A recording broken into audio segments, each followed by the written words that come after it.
오늘도 수요기도의 자리에 나오신 여러분들을 사랑하고 또 축복합니다. 오늘은 정말 무너져야 할 것들, 계속해서 여호수아 말씀을 함께 살펴볼 텐데, 정말 무너져야 할 것들이라는 제목으로 하나님의 말씀을 증거하도록 하겠습니다. 계속해서 우리가 여호수아의 말씀을 살펴보고 있는데, 우리 여호와 하나님께서 이스라엘 사람들을 신실하게 이끄셨던 것처럼, 그리고 이스라엘 사람들을 통하여서 큰 능력을 나타내 보이셨던 것처럼 우리 권능교회가 그렇게 쓰임받을 수 있게 되기를 주님의 이름으로 축원드립니다. 지금까지 여호수아 말씀을 요약하면 이스라엘 백성들이 요단강을 건너서 여리고성이 바로 코앞이에요. 이스라엘 사람들이 요단강을 건너는데 하나님께서 먼저 들어가시고, 그리고 이스라엘 사람들이 다 건너고 난 후에 가장 나중에 나오셨죠. 그렇게 해서 요단강을 건넜더니 하나님께서 우리의 생각으로는 이해되지 않는 명령을 하셨어요. 무슨 명령이냐면 여리고성 적군을 앞에 두고 반나절 거리밖에 안 되는 그 가까운 지척에서 할례를 행하라. 전략적으로는 참 이해가 되지 않죠. 왜냐하면 할례를 행함으로써 전투 요원들인 남자들이 다 거동할 수 없게 되면은 그 위기 상황이 닥치면 어떻게 됐을까? 그러나 하나님께서는 이 사건을 통해서 이스라엘 사람들이 명확히 알게 되기를 원했어요. 여리고성 가나안 땅 정벌을 앞서서 가장 중요한 것은 사기 충천했을 때 그 사기 충천한 것이 아니라 바로 하나님의 백성 아래로 들어가는 거, 다시 한번 하나님의 약속이 회복되는 거, 다시 한번 내가 하나님의 보호하심 아래로 들어가겠습니다. 하나님의 날개 아래로 내가 들어가겠습니다. 그 약속의 관계가 다시 한번 회복되기를 원하셨죠. 그래서 사기 충천했을 때 이 사기가 충천한 것이 중요한 것이 아니라 중요한 건 하나님과 백성들과의 관계이다. 이것을 가르쳐 보여주셨습니다. 우리가 이렇게 마음의 할례를 한다면 우리의 주군 되신 여호와 하나님께서는 우리의 앞서서 먼저 들어가실 것이고 우리보다 늦게 우리를 보호하셔서 나오실 것이라 확신합니다. 늘 우리의 삶의 문제에 있어서 가장 먼저 들어오셨다가 가장 늦게 나가실 것입니다. 그러니 리더 되신 하나님 뒤를 따르면서 우리가 먼저 해야 될 것은 무엇이냐면은 하나님과의 관계가 회복되는 일이겠죠.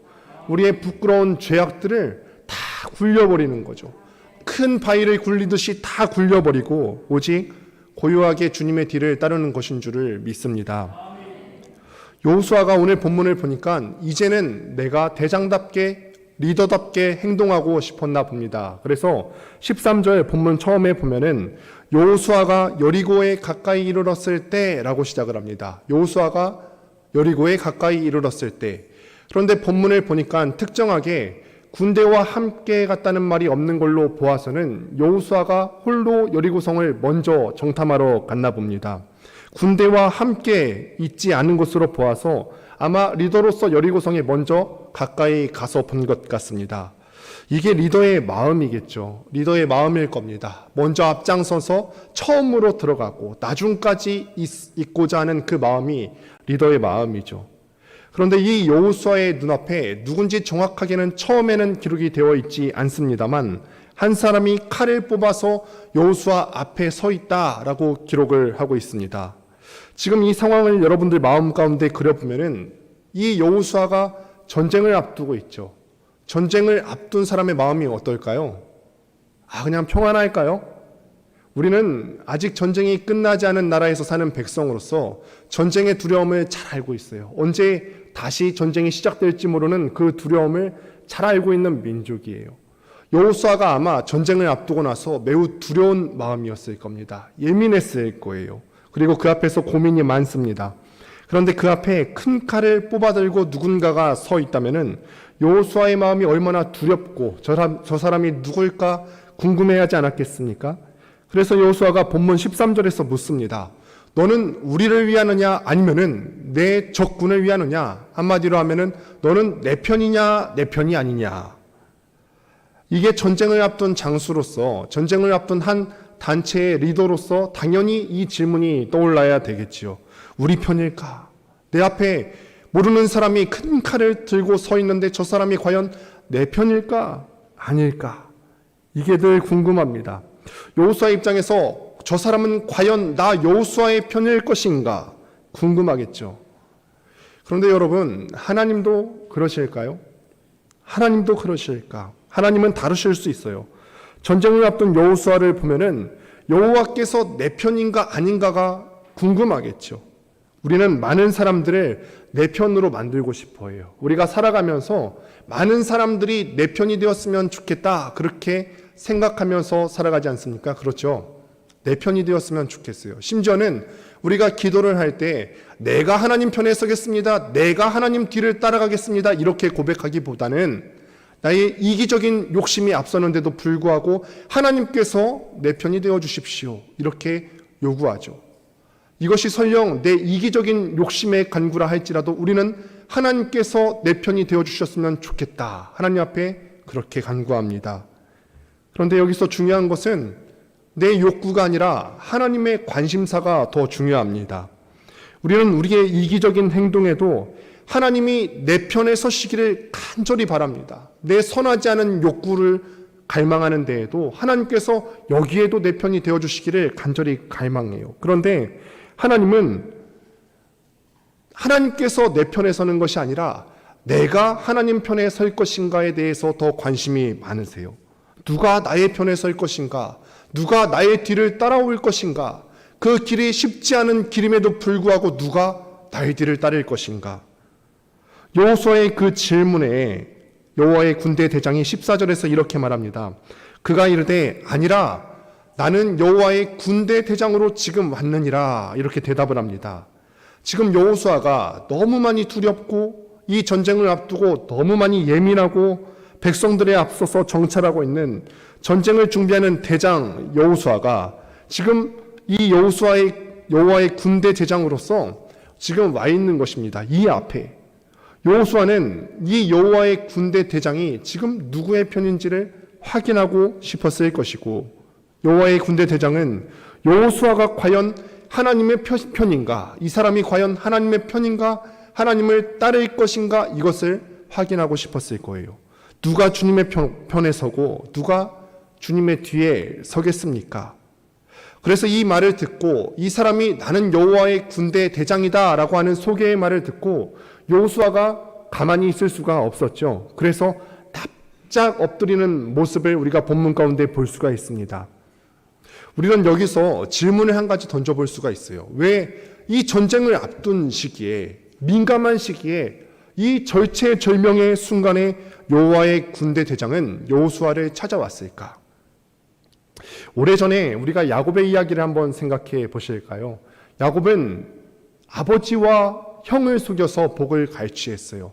하나님께서 복을 약속해 주셨음에도 불구하고 이 땅의 것만을 바라보다가 자기 속임수로 아버지와 형을 속였지요. 그래서 형의 노여움을 받아서 도망자의 신세로 외삼촌 라반의 집으로 향하게 됩니다.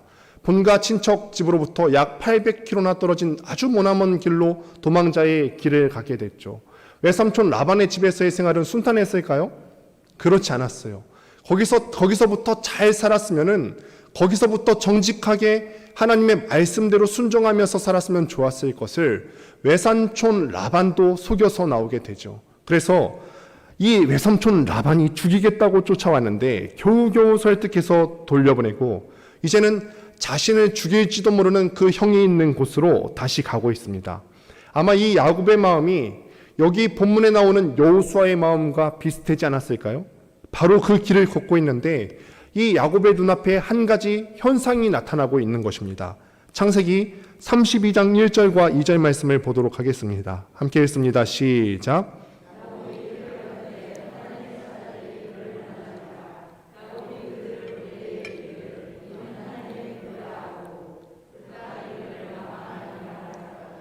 아멘. 하나님의 군대를 만났어요. 여기서 마하나임이라고 하는 단어가 나오는데 히브리어에서 끝에가 임자로 끝나는 것은 복수 형태의 단어예요. 그래서 마하나임이라는 뜻이 뭐냐면은 하나님의 군대긴 군대인데 하나님의 군대의 진영들, 그냥 단수가 아니라 수많은 하나님의 군대가 야곱을 에워싸고 있다는 거예요. 하나님의 군대가 진을 이루어서 야곱 옆에 있는 것입니다. 우리가 생각했을 때 지금 야곱은 하나님 보셨을 때도 못난 인생이지 않았을까요? 못난 인생이잖아요. 아버지와 형을 속였다가 도망갔어요. 거기서부터라도 잘 살았으면 좋았을 것을 또 속여서 라반을 속여서 지금도 도망자의 신세입니다. 참 비참한 신세고, 지금 형에게로 돌아가면 형은 또 나를 받아줄지 안 받아줄지 모릅니다. 수치스러운 인생인데, 세상에서 봤을 때는 이 야곱이라고 하는 한 사람의 인생이 참 수치스러운 인생이고 누구 하나 반겨주지 않을 것 같은 그런 인생인데, 하나님의 군대가 양쪽에 진들을 이루어서 가득 에워싸고 있는 것입니다. 왜 야곱에게 오셨을까? 히브리서 1장 14절에서 하나님의 군대가 왜 야곱에게 왔는지 이렇게 기록합니다. 모든 천사들은 섬기는 영으로서 구원받을 상속자들을 위하여 섬기라고 보내심이 아니냐. 왜 야곱 옆에, 이 못난이 인생 야곱 옆에 하나님의 군대가 진을 치고 있습니까? 못난 인생 야곱을 섬기려고 왔죠. 그것과 같이 하나님께서는 우리 한 명 한 명을 기억하시고, 남들이 봤을 때는 못난 인생 같은 우리의 인생을 위하여서 하나님의 군대를 보내주실 줄을 믿습니다. 그러면 다시 질문을 바꾸어서, 지금 왜 여호수아 앞에 여호와의 군대 대장이 왔을까요? 왜 왔을까? 두려워하고 있는 여호수아에게, 예민해져 있는 여호수아, 앞날에 대해서 확실성을 갖고 있지 않은 이 여호수아를 위로하고 섬겨주려고 왔죠. 여호수아는 여호와의 군대 대장이라는 말을 듣고 얼굴을 땅에 대고서 엎드려 절하면서 14절에서 이렇게 말합니다. 내 주여, 종에게 무슨 말씀을 하려 하시나이까? 내 주여, 종에게 무슨 말씀을 하려 하시나이까? 우리는 참 수많은 일들을 인생에서 계획하면서 할 때에 내 말을 하고 싶어 해요. 내 생각을 먼저 하고요, 내 전략을 먼저 짜고 내 말을 남에게 관철시키려고 합니다. 자기 주장을 하고 싶어요. 그렇게 스스로 뭐든지 하면은 잘 될 것 같습니다. 가정에서든 교회에서든 일터에서든 내 정의가 기준이 되어서 이것을 다른 사람에게도 요구하고 있는 나의 고집센 모습을 마주합니다. 내 기준에 안 맞는 거는 어떻다고 하죠? 틀렸다고. 다름이 있을 수 있는 건데 내 기준에 맞지 않는 거는 틀렸다고 자꾸 말하고 싶어요. 그런데 여리고성 전투를 앞두고 여호와의 대장, 그와 함께 하시는 그 여호와의 진영들, 마하나임 하나님을 만난 여호수아가 할 수 있었던 것은 그 앞에서 내 말을 한번 해보는 것이 아니라, 하나님, 그래도 이것이, 내 계획은 이건데, 내 전략은 이건데 이것이 좋지 않겠습니까? 내 말을 하는 것이 아니라 다른 어떤 부탁을 하는 게 아니죠. 그저 엎드려서 얼굴을 땅에 대고, 내 주여, 종에게, 나는 지금 이스라엘의 대장이 아니에요. 나는 지금 하나님의 종입니다. 이 종에게 무슨 말씀을 하려 하십니까? 자기의 귀를 모아서 하나님께 들으려고 합니다. 그래서 우리도 이런 마음을 가지고 지난 특별 새벽 기도도 했었고 또 개인 기도도 하는 거지 않습니까? 기도 없이도 일이 될까요? 안 될까요? 되긴 되죠. 되긴 되는데, 기도 없이도 회사 생활 될까요? 안 될까요? 새벽 기도 안 나오시면 회사가 마비가 될까요? 그렇지 않으실 거예요. 새벽 기도를 나오지 않으셔도 회사 생활 됩니다. 얼마든지 기도 없이도 교회 일을 해나갈 수 있습니다. 그런데 기도하는 것과 기도하고 하는 것과 기도하지 않고 하는 것은, 그거를 대하는 사람의 태도도 다르고 또 기도한 사람의 결과가 다른 것임은 우리가 이미 경험해서 잘 알고 있습니다. 기도 안 하고 자기 일 하면은 어떻게 될까요? 기도 하나 안 하고서 자기 일을 하면은 그 일이 만약 잘 됐어요. 그러면은 그 모든 잘됨, 그 모든 영광은 자기 무용담이 될 것이고 자기 영웅담 만들 거고요. 기도하고 엎드려 주의 인도를 따르면은 그 일의 결과, 그 일의 좋은 결과는 하나님의 영광을 나타내게 되는 줄을 믿습니다. 주의 능력으로 모든 일을 감당하게 되겠죠. 그래서 정말 무너져야 할 것이 무엇일까? 정말 무너져야 할 것은 여리고성이 아니죠. 여리고성을 공격해 들어가겠다고 하는 사람들, 그 사람들, 우리들이 하나님 앞에서 철저하게 무너져야 되는 거죠. 내가 하나님 앞에 말하고 싶은 것들, 그 말하고 싶은 내용들이 하나님 앞에서 무너져야 되는 거고, 나의 이기심이 그 하나님 앞에서 무너져야 되는 거죠. 우리 모든 걷는 교회 성도들이 무너져야 하는 줄로 압니다. 그래야 내가 무너져야 내 옆에 계신 하나님의 군대가 할 일이 있죠. 내가 무너져야 하나님의 군대가 그 크신 능력으로 하나님의 일을 하게 될 줄로 믿습니다. 그랬더니 여호와의 군대 대장이 하는 말이 어떻습니까? 함께 15절 말씀을 같이 한번 읽어보도록 하겠습니다. 함께 읽습니다. 시작.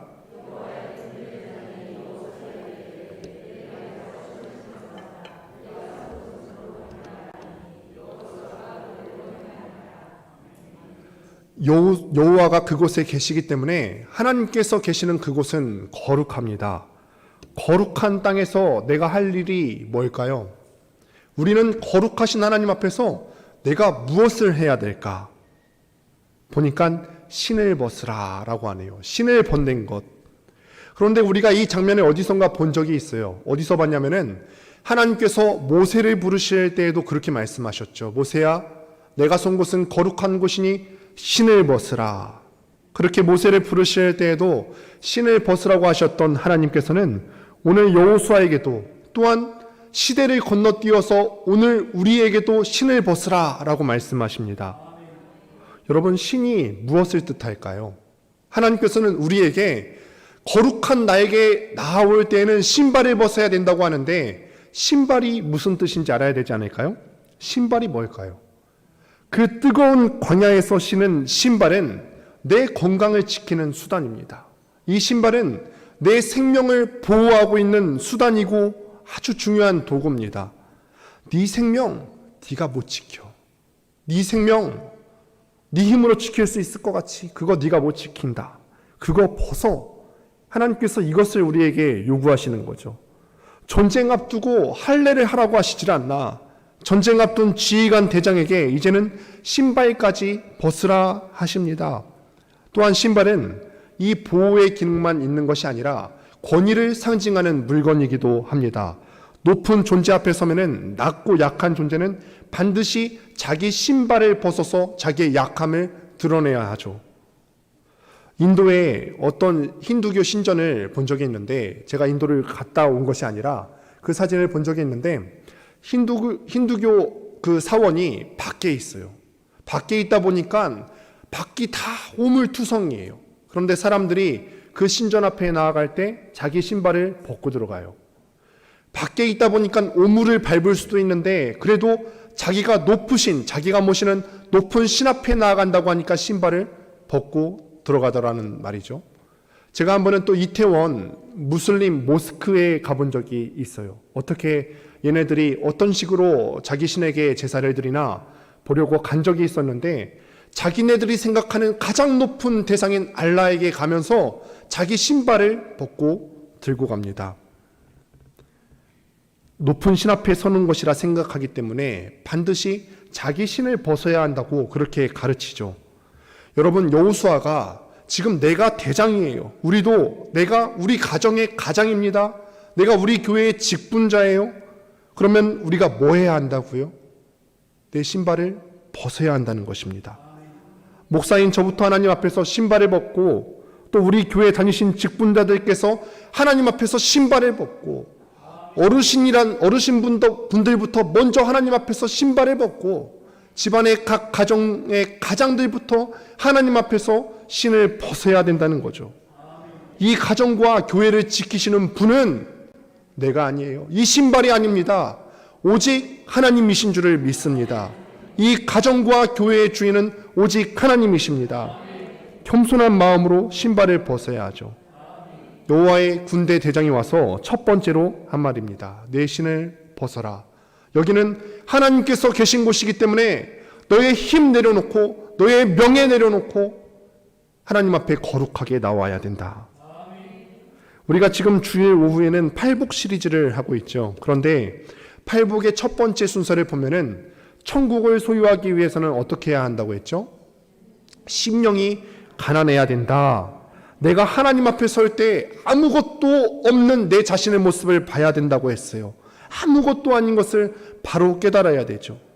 자기의 신발을 벗을 때 자기가 아무것도 아닌 것을 정직하게 고백할 때 내가 꼭 한마디 하고 싶은 내 말 그거 참고 내 지혜가 아무것도 아님을 알고 그 신을 벗는 바로 그때 우리는 하나님 앞에서 거룩해질 수 있습니다.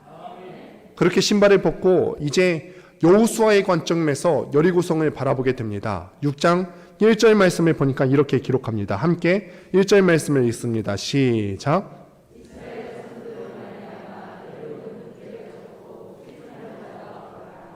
이제는 이 여호수아의 시선이 눈을 들어서 여리고성을 바라보게 됩니다. 그런데 여리고성을 바라보니까 내가 지금 하나님의 군대 대장을 만나본 것은 참 좋았는데 그래도 현실적으로 내 눈을 들어서 여리고성을 바라보니까 여리고성이 굳게 닫혔대요.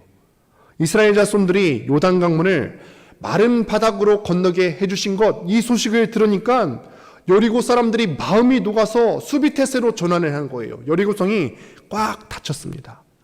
거기다가 이 꽉 닫힌 성문을 마주하고 있는 이스라엘 사람들은 어떻습니까?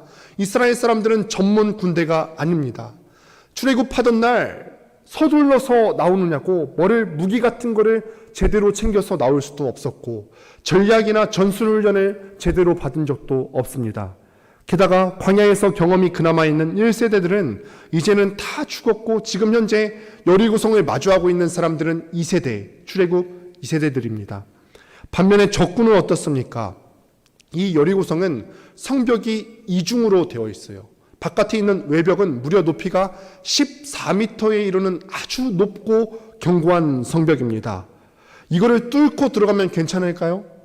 이 성벽을 뚫는다 해도 이 성벽을 지키는 사람은 네피림 자손들, 아낙 자손들, 목이 굵고 키가 장대한 사람들이 이 성벽을 지키고 있어요. 그렇기 때문에 이스라엘 사람들이 상식적으로 생각했을 때는 이 전쟁에서 이길 공산이 없습니다.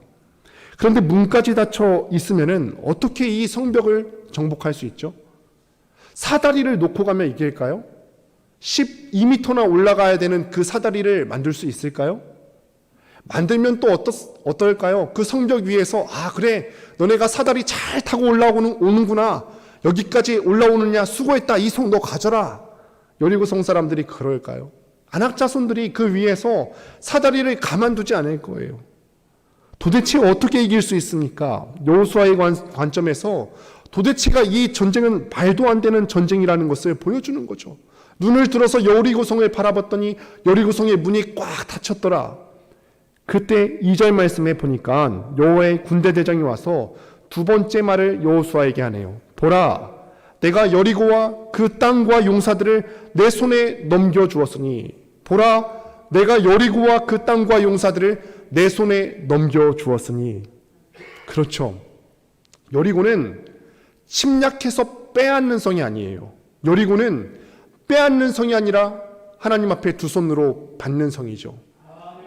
내가 공격해 들어가서 내 힘으로 내 전술과 내 전략으로 빼앗는 것이 아니라 내가 납작 엎드려서 기도하고 신발 벗고 네가 나 따라올래? 주님 뒤를 따라가고 있으면은 주님이 빼앗아서 우리 두 손 위에 넘겨주시는 거죠. 우리가 인생을 살아가는 방법이 바로 이런 것 아닐까요? 내 힘으로 가정 섬기고 내 힘으로 교회 섬기려고 해보니까 얼마나 힘이 듭니까? 교회에는 생각이 다른 사람들이 다 모여 있어요. 그래서 생각이 다른 사람들이 모여 있다 보니까 부딪힐 수밖에 없습니다. 교회에서 주로 어떤 사람들이 부딪히죠? 열정이 많은 사람이 부딪힙니까? 적은 사람이 부딪힙니까? 열정이 많은 사람들끼리 부딪혀요. 이 사람들이 지금 교회에 대한 마음이 없어서 부딪히는 게 아니에요. 열정이 많은 사람들끼리 생각이 달라서 서로 부딪힙니다. 열정과 열정이 뭉치면은 그 열정들이 부딪혀요. 정말 교회를 잘 섬겨보고 싶은데 내가 하나님 앞에 내 열정을 드러내고 열심히 일할수록 충돌만 일어나는데 왜 그렇습니까? 엎드려서 신을 벗고 내게 그 성 주시는 것을 내 두 손을 올려놓고 하나님 앞에 받으면 되는 것을 내가 공격해 들어가려고 하니까 이 사단이 일어나는 거죠. 그러면 우리가 이것을 어떻게 받을 수 있을까? 이제는 여호와의 군대 장관이 세 번째 말을 전합니다. 전략을 세우는데 이 전략 또한 기상천외합니다. 하루에 한 번씩 엿새 동안 그 성 주위를 돌라. 하나님께서 이렇게 말씀하십니다. 성 주위를 도는데 그냥 돌면 안 되고 여호와의 언약궤 앞에 7 제사장이 7 양강나팔을 들고 돌라고 합니다. 그리고 7일째 되는 날은 성주의를 7바퀴 들고 제사장들이 그 옆에서 나팔을 크게 불라. 그 나팔 소리가 들리면은 백성들이 거기에 맞춰서 막 외치라고 하십니다. 그러면은 성이 무너진다고 하십니다. 굳게 닫힌 성문을 어떻게 열지? 우리가 우리 힘으로 열 필요가 없다는 거예요. 성벽 위에 어떻게 올라갈 수 있지? 12m 사다리를 만들어야 되나? 올라갈 때 저 사람들이 나를 공격하면 어떡하지? 내가 전략 세우고 기어오를 필요가 없습니다. 그저 하나님께서 세우신 전략에 따라서 돌고 또 돌고 나팔 불고 크게 외치기만 하면은 성이 무너진대요. 하나님께서는 이 무너진 성을 우리 손바닥 위에 우리가 납작 엎드려서 기도할 때 기도하는 이 두 손 위에 갖다 올려놔 줄게. 이게 하나님께서 우리의 인생에 계획하신 하나님의 전략이죠. 우리가 우리 자녀들에게 인생을 살아가는 법을 보여야 될 텐데 어떻게 살아가는 것을 보일까요? 열심히 사는 것 굉장히 귀하죠. 이것도 물론 귀합니다. 그러나 내가 내 등 뒤로 우리 아이들에게 보여줘야 되는 뒷모습은 무엇이냐면 하나님 앞에 납작 엎드리고 머리 조아리고 하나님께 묻는 태도인 줄 믿습니다. 하나님, 저한테 제게 무슨 말씀을 하시겠습니까? 지금까지는 내 생각대로 내 전략대로 내 최선대로만 살아왔는데 그 앞에서 나의 모든 명예와 권위와 보호의 도구를 신발을 다 벗어들고 하나님 앞에 납작 엎드리는 거죠. 하나님, 제게 무엇을 말씀하시겠습니까? 신발을 벗고 고요히 따르는 것인 줄을 믿습니다. 이거를 우리 자녀에게 보여야 하죠. 오늘 본문에 보니까 나팔 이야기가 참 많이 나오는데 왜 전쟁하는데 나팔을 불까? 민수기 말씀에 정확히 기록되어 있습니다. 민수기 10장 9절부터 10절까지 조금 긴 말씀인데 같이 한번 읽어보도록 하겠습니다. 시작.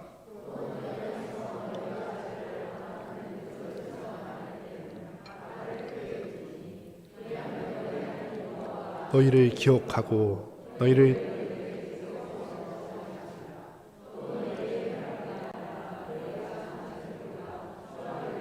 번제물을 드리고 화목제물을 드리며 나팔을 불라.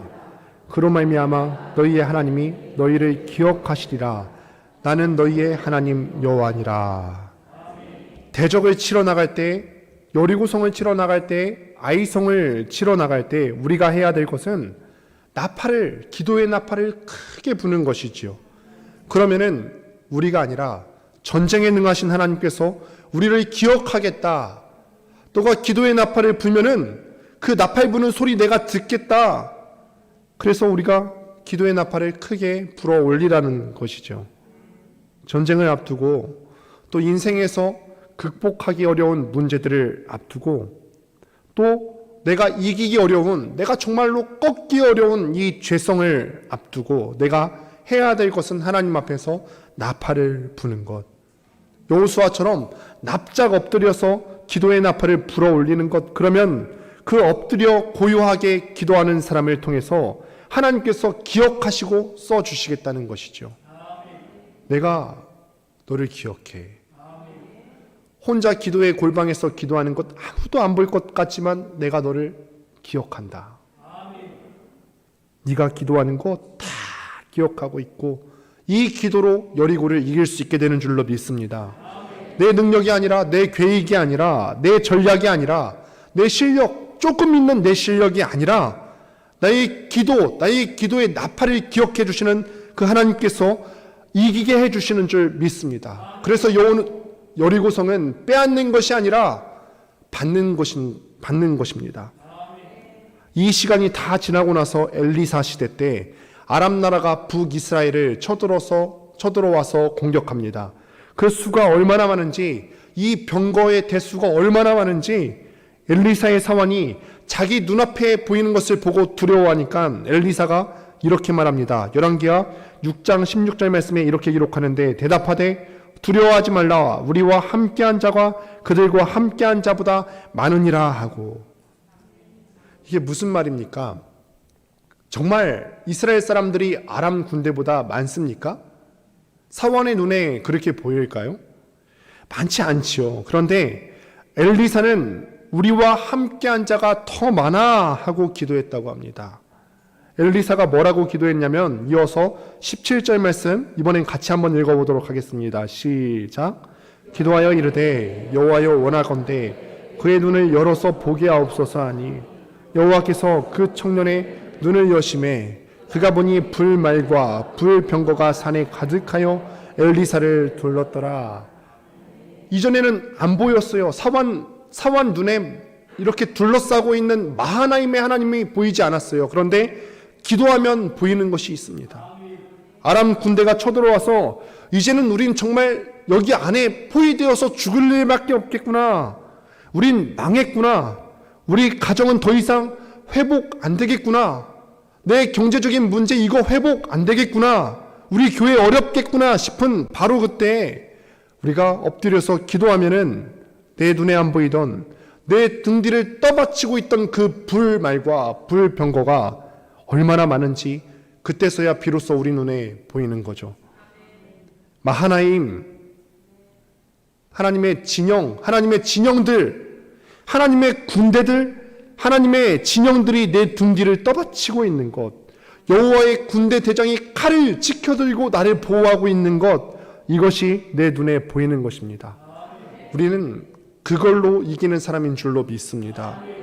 내 힘, 내 능력으로 이기는 것 아니죠. 엎드려서 기도하고 기도의 나팔을 불어 올릴 때 마하나임 하나님의 군대의 능력으로 이기는 줄로 믿습니다. 그렇게 기도하는 사람이 입술에는 찬송이 넘치죠. 왜 찬송이 넘치냐면은 하나님의 군대가 나를 대신해서 싸워줄 것이 믿어지기 때문에 나는 평안합니다. 여호와께서 사랑하는 자에게 잠을 주신다라고 말씀하셨어요. 그렇죠? 근데 우리는 이거를 잘못 써요. 어떨 때 잘못 쓰냐면은 예배 시간에 꾸벅꾸벅 졸면서 야, 하나님께서 나를 참 사랑하시기 때문에 지금 나에게 잠을 주시는 거야. 그런데 이 뜻이 그 뜻이 아니죠. 우리가 한번 생각해 보셔야 할까요? 장거리 여행을 한번 간다 생각하실 때 아빠가 차를 운전하고 갑니다. 그리고 뒤에는 아이들이 타 있죠. 이 아이들은 이 장거리를 가다 보면은 금세 잠에 빠져들게 됩니다. 아이들이 아빠가 운전하는 차 뒤에서 평안하게 잠을 잘 수 있는 이유가 무엇입니까? 아빠를 믿기 때문이죠. 내가 잠을 자도 아빠가 평안하게 운전해서 우리를 목적지까지 안전하게 데려다 줄 거야. 아무 일 없을 거야. 우리도 마찬가지예요. 하나님께서 우리에게 평안하게 잠을 주신다는 것은 우리가 하나님을 신뢰하기 때문에 걱정이 없다는 말이에요. 하나님께서 마하나임 군대의 능력으로 나를 대신해 싸워줄 것이기 때문에 내가 인생을 살면서 문제를 마주치지만 두렵지 않습니다. 그래서 이렇게 찬송하죠. 시편 24편 7절과 8절을 같이 한번 읽어보겠습니다. 시작. 문들아 너희 머리를 들지어다. 영원한 문들아 들릴지어다. 영광의 왕이 들어가시리로다. 영광의 왕이 누구시냐? 강하고 능한 여호와시오. 전쟁에 능한 여호와시리로다. 아무리 여리고 성문이 굳게 닫혀 있어도, 아무리 그 성벽이 12m 높은 견고한 성벽이어도 문은 반드시 열립니다. 내가 내 싸움하려고 하면은 성문은 안 열립니다. 내가 엎드려서 하나님 앞에 간절히 기도하고 기도의 나팔을 하나님 앞에 불어 올리면은 전쟁에 능하신 여호와가 그 성문 열고 들어가실 줄로 믿습니다. 전쟁에 능하신 여호와 나의 하나님께서 내 성문 열고 들어오셔서 나를 무너뜨리시고 무너졌던 나의 인생, 나의 가정, 나의 교회 회복시켜 주실 줄로 믿습니다. 우리 권능교회가 그렇다면 주님 앞에 해야 될 일이 무엇일까요? 여러 가지 사역들, 행사들 부지런히 해야 될 겁니다. 이것저것 할 것들이 얼마나 많겠습니까? 이런 사역들 하나하나가 다 귀하지만 그 모든 것보다 무엇을 먼저 해야 될까요?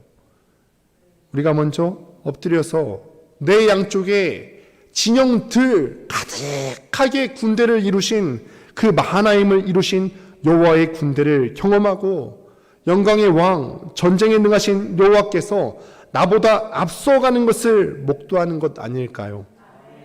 그리고 7절에서 이렇게 마지막 말을 하죠. 무장한 자들이 여호와의 궤 앞에서 나아갈지니라 하니라. 무장한 군대로, 이 무장한 군대로 제사장은 지키고 언약궤 지켜야 된다, 이렇게 말하는 것이 아니라 눈에 보여주는 거죠. 너희가 그렇게 하나님의 전략에 따라갈 때 전쟁에 능하신 하나님의 군대가 앞서가고 있는 것을 그림으로 보여주고 있는 것입니다. 이제 5월은 가정의 달입니다. 돌아오는 주일에는 우리 꿈땅 주일학교 어린 친구들이 11시 예배 때 특송을 하게 될 겁니다. 이 귀한 아이들 우리가 잘 가르쳐야 되지 않겠습니까? 아프리카 한 부족에서는 한 명의 아이를 기르는데 전체 마을이 다 참여한다고 합니다. 우리도 그래야 되죠. 한 명의 주일학교 아이를 키우는 때 이 주일학교 부서를 위하여서, 다음 세대를 위하여서 모든 교회의 역량이 집중되어야 되죠. 우리 권능교회가 다음 세대에 보여줘야 할 것이 무엇일까? 요리구성은 이렇게 빼앗는 거야? 요리구성 성벽이 굉장히 높은데 사다리는 이렇게 만들어야 돼? 이런 걸까요? 이게 아니라 정말 귀한 것, 가장 귀한 것, 하나님이 우리보다 앞서가셔. 하나님이 마하나임 하나님 되셔서 내가 그 앞에서 기도하고 내 목소리 안 내고 하나님 생각 들으면은 하나님께서 내 대신 싸워주셔. 그게 주님 오시는 날까지 우리 권능교회가 다음 세대를 위해서 가르쳐야 되는 일인 줄을 믿습니다. 말씀을 맺습니다. 우리가 무겁게 다시 한번 내 스스로에게 묻습니다. 여호와 앞에 신을 벗으셨습니까? 신발은 보호의 도구고 명예의 도구인데 하나님 앞에서 내가 의지하고 있는 것 다 내려놓으셨습니까? 내 명예, 내 생각, 내 목소리 내려고 하는 것, 내 명예 다 내려놓으셨습니까? 여호와 앞에서 이 신발을 벗고 납작 엎드려서 기도의 나팔을 불고 절하고 계십니까? 나는 아무 말 하지 않아도 골방에 엎드려서 기도하는 성도들을 위해서 전쟁터에 능하신 하나님께서 문 열고 들어가실 줄로 믿습니다. 이 승리의 하나님을 믿고 날마다 평강 가운데 살아가실 수 있게 되기를 주님의 이름으로 축원드립니다.